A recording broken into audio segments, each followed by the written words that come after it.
Pentecostes. Você está no canal Jovens de Fogo, no curso de formação bíblico Boa Semente. Hoje nós vamos meditar Apocalipse capítulo 1, dos versículos 9 ao versículo 20, meditando sobre a visão do Cristo glorificado.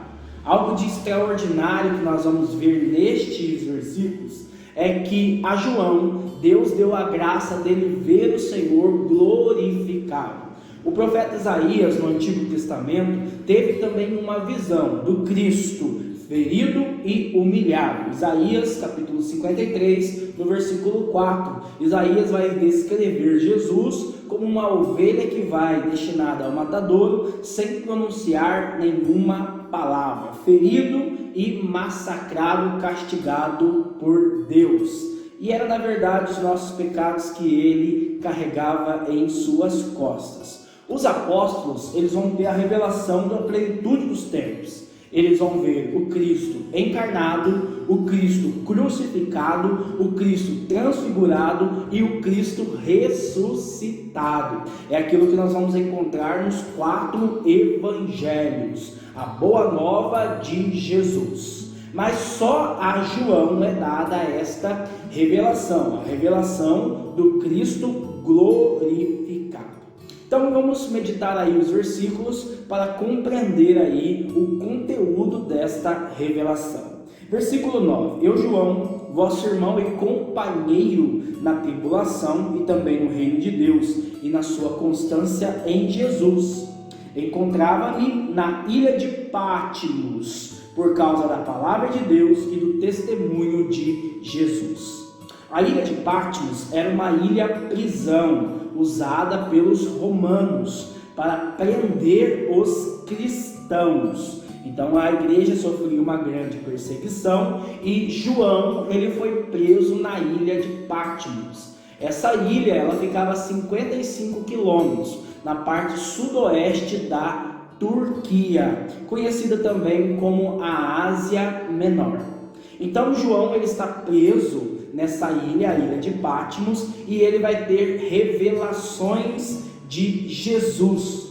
No versículo 10 ele fala: no dia do Senhor, o domingo, entrei em êxtase no Espírito e ouvi atrás de mim uma voz forte, como de trombeta, a qual dizia: o que vês, escreve num livro e envia às 7 igrejas, a Éfeso, Esmirna, Pérgamo, Tiatira, Sardes, Filadélfia e Laodiceia. Então João ele vai ter revelações no Espírito. Então ele vai ver Jesus glorificado e a mensagem que Jesus tem para cada uma de suas igrejas que está sendo perseguida. Aquilo que nós vamos estudar mais afinco quando nós chegarmos nos capítulos 2 e 3 do Apocalipse, as 7 cartas às 7 igrejas do Apocalipse. Então, uma vez que nós compreendemos essa introdução, João agora vai apresentar o Cristo glorificado. E eu quero colocar para você a explicação dos símbolos que você vai encontrar do capítulo 12 ao capítulo 16. Eu não vou ler todos os versículos para que esse vídeo não fique muito longo. Esse não é o meu objetivo. O meu objetivo é fazer uma breve síntese, comentário para você ler, meditar, rezar e estudar a Sagrada Escritura. Então, o primeiro sinal que João vê desse Cristo glorificado são os 7 candelabros de ouro. O significado dos 7 candelabros é fácil, porque no versículo 20 o próprio Jesus vai revelar a João. Então ele vai falar na parte B: e dos 7 candelabros de ouro. As 7 estrelas são os 7 anjos das 7 igrejas e os 7 candelabros são as 7 igrejas. Então os candelabros são as 7 igrejas que têm a missão de fazer irradiar a luz de Cristo para todas as nações. No meio desses candelabros, João vê um homem semelhante à figura do Filho do Homem. aquilo que foi profetizado por Daniel, no capítulo 7, no versículo 13. Esse Filho do Homem, ele vem como justo juiz, para governar os povos e também para realizar o julgamento final, que acontecerá no final dos tempos. Esse Filho do Homem, ele tem uma longa túnica sacerdotal. Essa longa túnica representa a missão de Cristo. Ele é o único mediador, salvador entre Deus e os homens. 1 Timóteo 2:5. E essa longa túnica, ela se estende até a sua extremidade, porque Cristo vem para salvar toda a humanidade, em todas as suas extensões. Nessa túnica, ele vê que ele está cingido em seu peito com uma faixa de ouro. Essa faixa de ouro representa a sua realeza. Cristo é o Rei dos Reis e o Senhor dos Senhores. Os seus cabelos são brancos, representa a eternidade. Os seus olhos são como chama de fogo. Os olhos representam o conhecimento. Então Cristo, ele vê, conhece todas as realidades da sua igreja. E os seus olhos são de fogo, porque os seus olhos são purificadores. Então Cristo vem para ver a sua igreja de perto, ele conhece todas as realidades e ele vai purificar a sua igreja. Aquilo que nós vamos ver nas exortações às igrejas, no capítulo 2 e também no capítulo 3.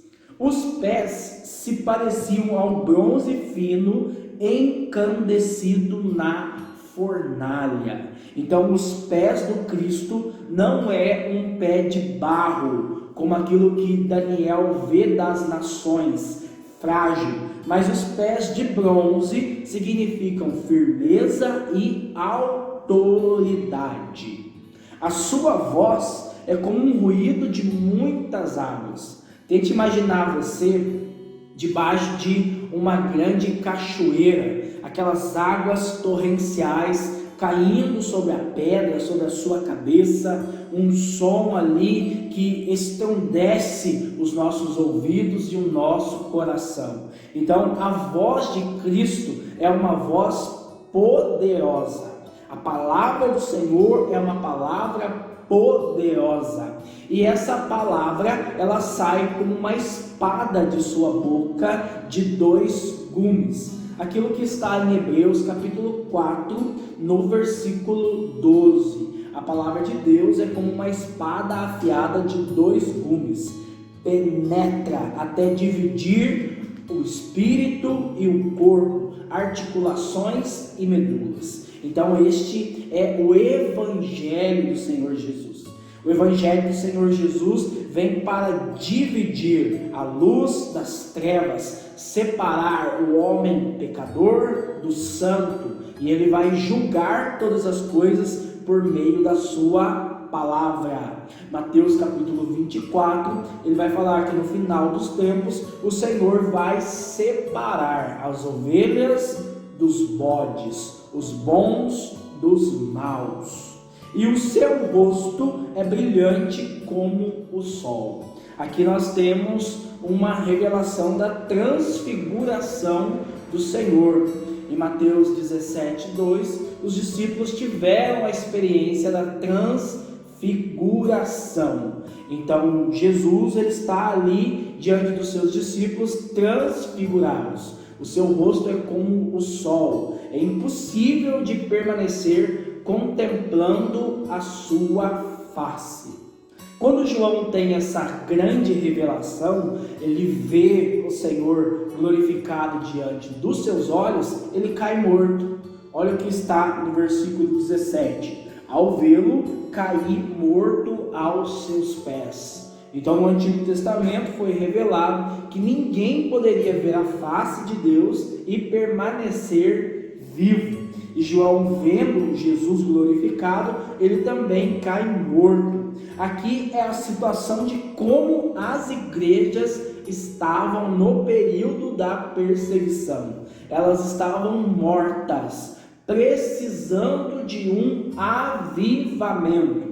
Então o Senhor se manifesta a essas igrejas para falar que Ele está no meio delas e Ele está avivando a sua igreja, chamando ao arrependimento, à conversão, à resistência, à luta contra o pecado, dizendo às igrejas que se eles permanecerem fiéis até a morte, Ele dará como prêmio a vida eterna. Então o texto diz: ao vê-lo cair morto aos seus pés, mas ele pôs sobre mim a sua mão direita. Mão direita significa poder. E disse: não tenhas medo, eu sou o primeiro e o último, aquele que vive. Estive morto, mas agora estou vivo para todo sempre. Eu tenho a chave da morte e da morada dos mortos. Então Jesus dá a missão de João de ele comunicar a boa nova, uma boa notícia. Em Cristo nós temos a vitória, nós somos mais do que vencedores. O sofrimento que nós estamos passando hoje, ele é passageiro e não se compara à glória que vai ser revelada em nós quando Ele vier julgar todas as coisas. Então Ele exorta a igreja a um reavivamento e a permanecer fiel, porque o fim de todas as coisas está próximo. Versículo 19, ele diz a João: escreve, pois, o que vistes e aquilo que está acontecendo e que vai acontecer depois. Este é o significado secreto das 7 estrelas que vistes na minha mão direita e dos 7 candelabros de ouro. As 7 estrelas são os anjos das 7 igrejas e os 7 candelabros são as 7 igrejas. Essa palavra é uma palavra para nós de reavivamento, de encorajamento. Jesus Cristo está no meio da sua igreja. Ele conhece todas as coisas e Ele vem para purificá-la, exortando essa igreja à conversão, exortando essa igreja a permanecer fiel, porque o fim de todas as coisas está próximo, e aqueles que nele perseverarem também vencerão com Ele. No próximo estudo, nós estaremos meditando a carta de João a Éfeso, que está no capítulo 2 e vai dos versículos 1 ao 7. Se você não é inscrito no canal, se inscreva, que Deus abençoe você, a paz e Pentecostes. Fogo!